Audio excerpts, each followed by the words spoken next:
the United Kingdom, and Australia. Three nations spread across three different continents. But despite the distance, one alarming truth connects them all. They are collapsing in exactly the same way. And now, the symptoms are impossible to ignore. Let's begin where the cracks are turning into a full-blown collapse. Canada. In Canada today, the average family can't afford a home in their own country. Home ownership has crashed 31% in a single generation. Compounding this issue, foreign buyers now hold a significant stake in the Canadian property market, owning up to 13% of it, more than at any point in history. But Canada isn't alone. In Britain, the foundation of the middle class has been gutted.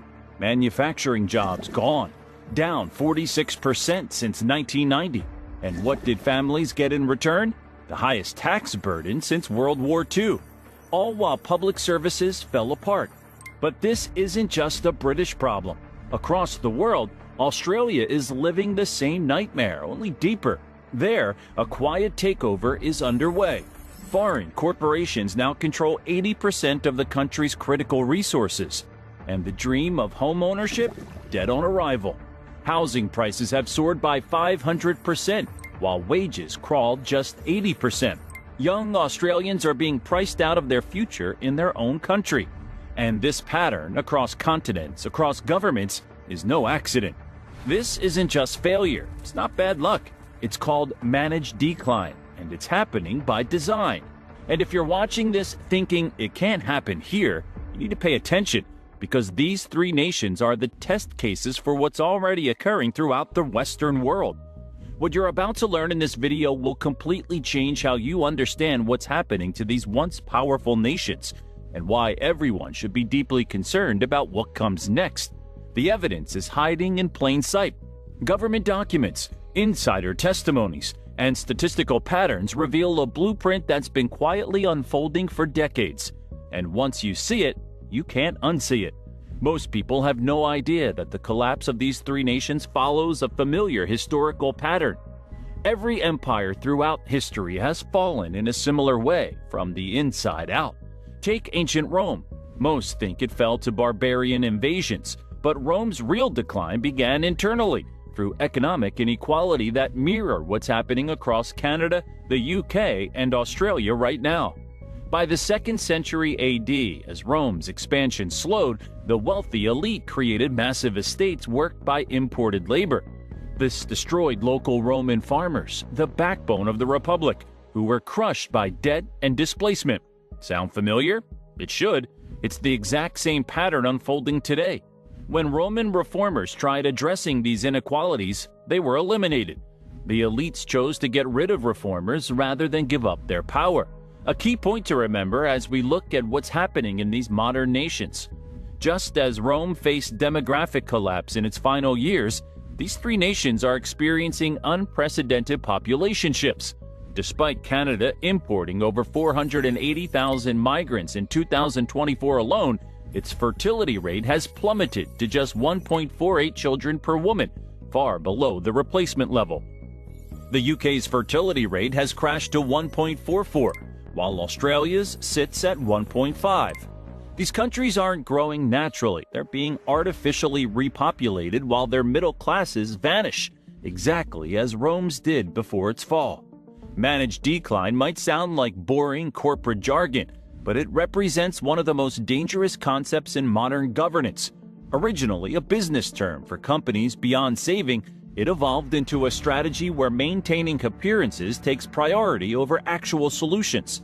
This isn't conspiracy theory, it's documented policy.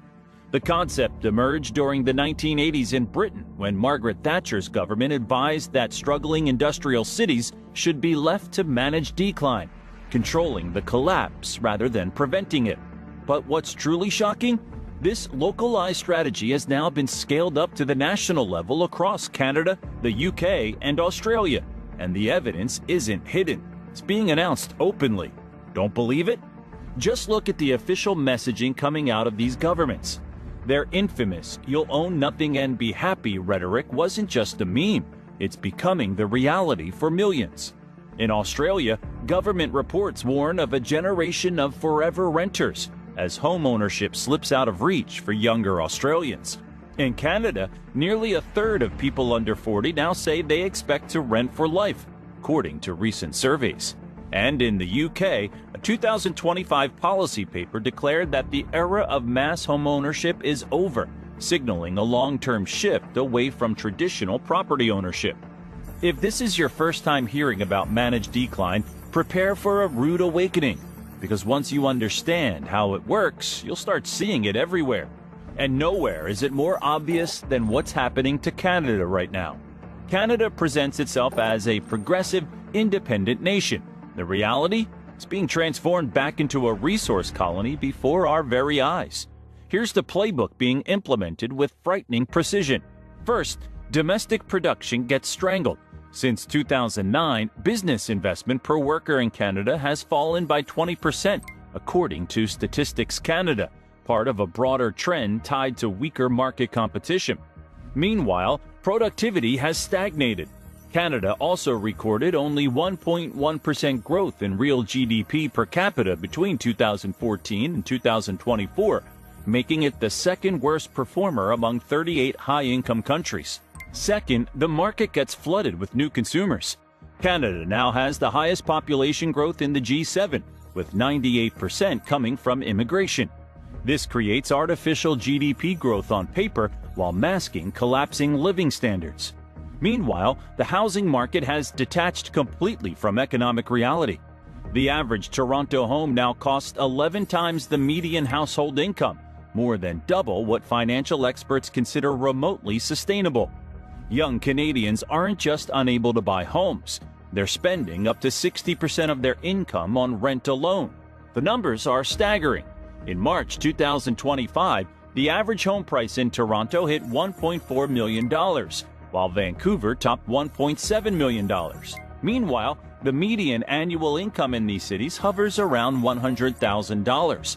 The math simply doesn't work anymore. And who's buying these properties? Foreign investors purchased tens of thousands of Canadian homes in recent years, with many left empty as pure investment vehicles. In fact, things got so bad that the federal government extended its foreign buyer ban to 2027. Statistics Canada data shows that non-residents owned about 7% of condos in British Columbia and 5.6% in Ontario. Clear evidence that investment demand has distorted housing supply. But wait, you might be thinking, isn't this just normal economic evolution? Think again. Most Canadians never even noticed when, back in 2015, former Prime Minister Stephen Harper publicly dismissed the middle-class prosperity platform as outdated. At the time, it sounded like political posturing. But in hindsight, it reads more like a warning, because what followed was a slow, calculated dismantling of the economic foundations that once upheld middle-class life in Canada. But here's the truly mind-blowing part. Canadian policymakers aren't failing to solve these problems. They're just ignoring the inevitable. When asked what happens if Canada's housing bubble finally bursts, analysts warned that it could trigger a financial crisis with ripple effects far beyond real estate. As Jacobin notes, Canada's housing market has become a tinderbox propped up by speculation, lax regulation, and blind faith in endless appreciation. If the bubble pops, it won't be a surprise. It'll be a disaster foretold. That's right, the system isn't broken. It's working exactly as designed. If you think Canada's managed decline is shocking, just wait until you see what they've done to Britain. It's the same blueprint, just a more advanced stage. And what you're about to discover will make you question everything you thought you knew about modern economics. The United Kingdom, once the workshop of the world and birthplace of the Industrial Revolution, is now experiencing the fastest deindustrialization of any developed nation in history. British manufacturing, which represented 30% of GDP in the 1970s, has collapsed to just 9% today. Meanwhile, London's financial services sector has exploded, creating enormous wealth for a tiny minority while the rest of the country withers. What makes Britain's situation particularly alarming is the tax burden citizens now face. UK residents endure the highest taxation levels in over 70 years, higher than in countries like Canada, Switzerland, and Ireland, yet receive deteriorating public services in return. and it's forecast to get even worse. Government projections show the tax burden climbing further in the coming years, setting new post-war records while offering little relief to a population already feeling squeezed. A closer look at the numbers tells the shocking story. The average British worker now loses 30 to 40% of their income to taxes when all direct and indirect taxes are calculated. Yet National Health Service waiting lists have hit 7.8 million people as of March 2025. Schools are crumbling with an estimated £13.8 billion repair backlog. And over half of Britain's roads, more than 107,000 miles, are now less than 15 years away from total failure. Where's all that tax money actually going? The most revealing statistic might be this. While ordinary Britons face crushing tax burdens, more than 72% of Britain's top corporations pay less than 10% effective tax through complex offshore structures. And these same corporations are snapping up the very infrastructure being neglected by the government. Thames Water, the utility serving 15 million people, is now majority owned by foreign investment funds, including entities from Canada, Abu Dhabi, and China. While the company has not paid dividends to external shareholders since 2017, it has continued internal payments to service its substantial debt. Across England, water companies are projected to distribute £14.7 billion in dividends by 2030, even as customers face increasing bills to fund essential infrastructure repairs and address sewage pollution. But the most terrifying part of Britain's managed decline? The erasure of property ownership. Home ownership among Britons under 35 has plummeted from 65% in 1996 to just 28% today. Meanwhile, over 40% of rental properties are now owned by overseas investors who leave many units deliberately vacant as pure investment vehicles. And who's buying these properties? In London alone, nearly 27% of all homes sold in the first quarter of 2024 were snapped up by foreign buyers, 3% from the year before. Chinese and Middle Eastern investors led the surge, while American investment giants like BlackRock continued expanding their portfolios by acquiring large numbers of former public housing units. The message couldn't be clearer. Ordinary citizens are being transformed from property owners into permanent renters, from stakeholders into dependents. This isn't just the side effect, it's the primary objective. How far will they go with this plan? Look no further than Australia, the testing ground for the most extreme version of this economic transformation. What's happening there right now is a preview of what's coming for the rest of the Western world. Australia markets itself as the lucky country, a land of sunshine, prosperity, and opportunity. The reality? It's experiencing perhaps the most dramatic transformation of all three nations. Once a country with the highest home ownership in the world, Australia has seen that dream evaporate for an entire generation. Housing costs in major cities have skyrocketed, rising over 3,400% since 1975, while median full-time wages have grown just 1,183% in the same period. The culprit? A deliberate policy of hyper-immigration coupled with foreign investment incentives that have transformed housing from shelter into financial assets. Internal government documents from 2018 reveal Australian Treasury officials acknowledged this was creating a two-tier society, but proceeded anyway because it was generating significant wealth for existing property owners. Let's put some hard numbers to this transformation. In 2023, foreign buyers purchased around $15 billion worth of Australian real estate, enough to spark serious concern about housing access for locals. In response, the government is now implementing a 2-year ban on foreign acquisitions of established dwellings starting in April 2025. Meanwhile, immigration hit a historic high, with 547,200 new arrivals approved in 2023, even as building permits for new housing dropped by 8.5%. Elementary economics tells us what happens next: skyrocketing prices that make homeownership impossible for ordinary Australians. In Sydney, the median home now costs 15.3 times the median annual household income, officially making it more unaffordable than even notoriously expensive San Francisco or New York. But the housing crisis is just one piece of Australia's managed decline. The country's natural resources, once considered the birthright of all Australians, have been systematically sold off to foreign interests. Over 86% of Australia's mining industry is now foreign-owned, with China controlling the majority stake in key sectors.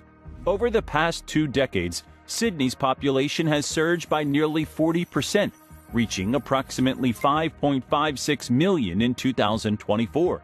This rapid growth has outpaced infrastructure development, leading to significant strain on the city's transportation systems. Consequently, Sydney now ranks among the most congested cities in Australia, with drivers spending an average of 51 hours annually stuck in traffic. At this point, you're probably wondering, if this decline is so obvious, why aren't citizens in these countries rising up in protest? That's where the most ingenious part of this whole scheme comes in. What if we told you there's a psychological operation running alongside the economic transformation? One designed specifically to make resistance impossible. The real danger lies in how these same tactics are now appearing throughout the Western world. If you've noticed increasing political polarization, the demonization of national pride, and the criminalization of certain forms of protest, you're witnessing the early stages of the same control system. There's something even more disturbing happening alongside the economic transformation of these nations. A deliberate campaign to fracture social cohesion. Strong national cultures with shared values pose the greatest threat to managed decline because they create solidarity and resistance. The solution? Fragmentation.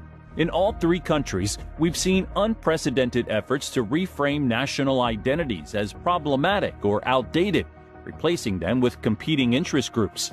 Divided populations don't organize effective resistance. Look at what happened in Canada when the truckers protested in 2022.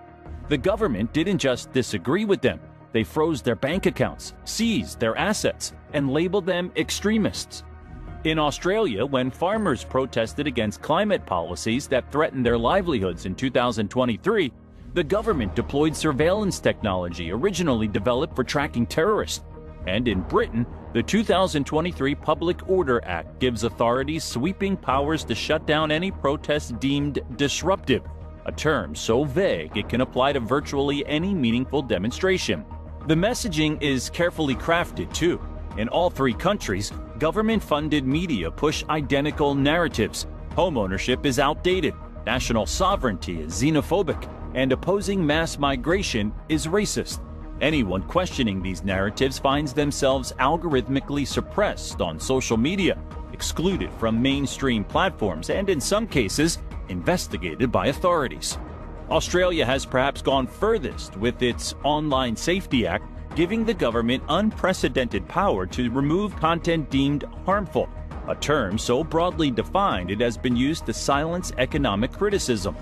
While no official takedown order has been confirmed, online commentators have alleged that videos critical of foreign ownership, particularly those highlighting Chinese stakes in Australian infrastructure, have quietly vanished from major platforms. One such viral video, which had amassed over 3 million views and cited only publicly available corporate filings, disappeared from YouTube without warning. Whether it was removed due to algorithmic enforcement or flagged under broad harmful content guidelines, the effect was the same: dissent erased. These tactics create what psychologists call learned helplessness. When people experience enough futility in changing their circumstances, they stop trying altogether. But are we really helpless? That's where the story gets interesting. Because if you think the situation is bleak now, wait until you see the final phase of this plan that's already being set in motion. The endgame isn't just economic restructuring. It's the complete transformation of Western democracies into controlled, feudalistic systems where citizens own nothing and corporations own everything. In Canada, the 15-minute city concept is being implemented in Toronto, Vancouver, and Montreal. In theory, it sounds benign.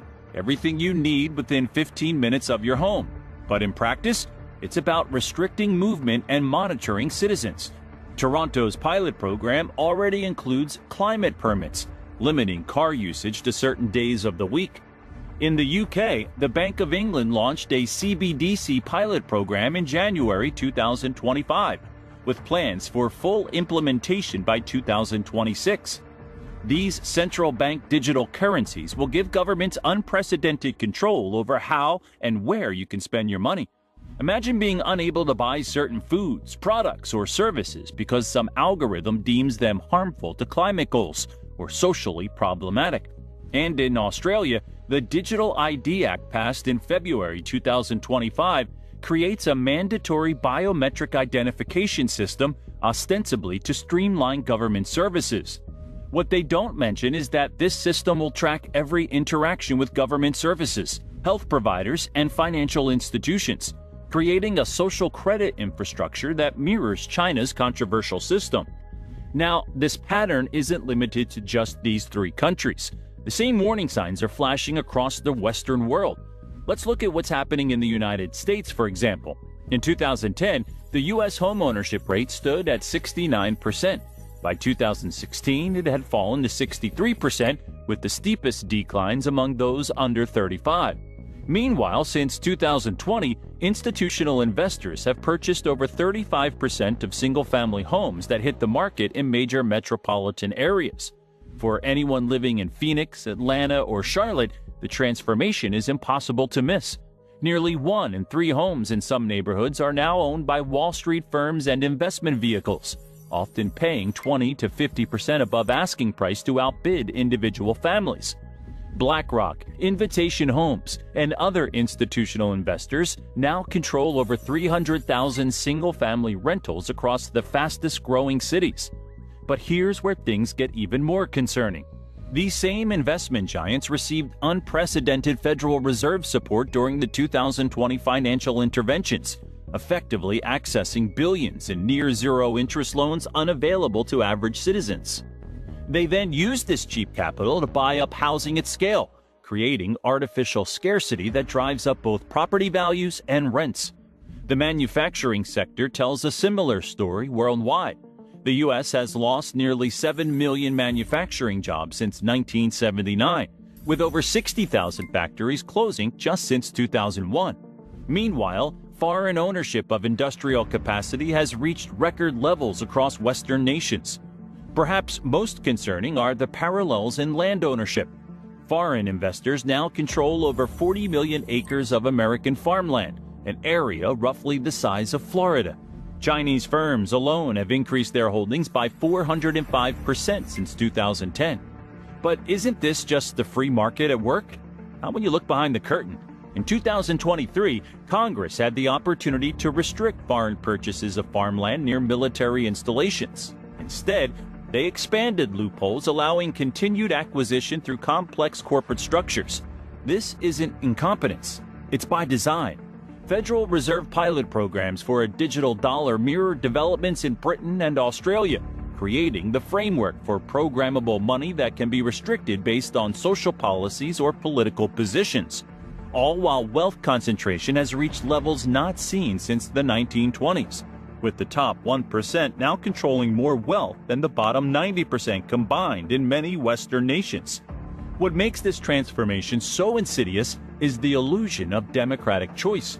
Both major political parties in all these countries, despite their rhetorical differences, have implemented virtually identical policies around housing, immigration, financialization, and foreign investment when in power. Voters on the left blame the right for deregulation that empowers Wall Street. Voters on the right blame the left for immigration policies that drive housing demand. Meanwhile, the actual policy framework enabling managed decline continues regardless of who holds office. This manufactured division is precisely the point. By keeping populations focused on cultural battles and partisan identities, the fundamental economic restructuring continues unnoticed. As the Roman poet Juvenal observed 2,000 years ago, give them bread and circuses and they will never revolt. Swiss economist Ernst Wolff offers a compelling explanation for what we're witnessing globally. He calls it the Great Taking, a systematic transfer of real assets from middle-class citizens to a concentrated few before an engineered financial crisis. The pattern is remarkably consistent across Western democracies. First, create asset bubbles through loose monetary policy. Then enable massive institutional buying of real assets. Next, implement digital currencies and financial controls. The fourth step appears to be triggering a controlled economic crisis. And finally, consolidate ownership through foreclosures and bankruptcies. We've already witnessed the first three stages playing out. The fourth appears increasingly imminent as central banks worldwide signal major monetary shifts, preparing the stage for what the World Economic Forum openly describes as the Great Reset. The uncomfortable truth is that nations failing to provide futures for their citizens have already sealed their fates. When managed decline becomes official policy, whether stated openly or pursued covertly, the social contract fundamental to Western democracy breaks down entirely. Like Rome, these modern nations won't collapse overnight, but will face prolonged deterioration while maintaining a facade of normalcy. The signs are already unmistakable throughout the Western world: declining birth rates, exodus of talent, and erosion of social cohesion. This isn't just about faraway countries. It's a global pattern affecting people everywhere. When major investment firms purchase entire neighborhoods, when manufacturing jobs vanish despite campaign promises, when foreign entities buy up farmland and critical infrastructure, you're seeing managed decline in action. The question isn't whether Canada, the UK, and Australia can recover their former prosperity. It's whether citizens worldwide will recognize the orchestrated nature of economic transformation before it's too late to change course. The Western world stands at a crossroads. The same policies that destroyed middle-class prosperity in these three countries are being implemented worldwide with frightening speed. Home prices have doubled in 15 years while real wages have stagnated. Manufacturing has been systematically offshored. Foreign ownership of farmland, real estate, and critical infrastructure is at record highs in country after country. Even the cultural engineering tactics are identical: divide the population, criminalize dissent, and promote a new normal where you'll own nothing and be happy. What we're witnessing isn't just economic restructuring. It's the deliberate dismantling of societies built on middle-class prosperity, replaced with a new feudalism where owning nothing is celebrated as freedom. If you found this video eye-opening, make sure to like and subscribe for more hard-hitting analysis. The mainstream media won't touch these topics, but we believe you deserve to know the truth about what's really happening to these once great nations. What do you think? Is the collapse of Canada, UK, and Australia really happening by design, or is this just coincidence? Let us know your thoughts in the comments below.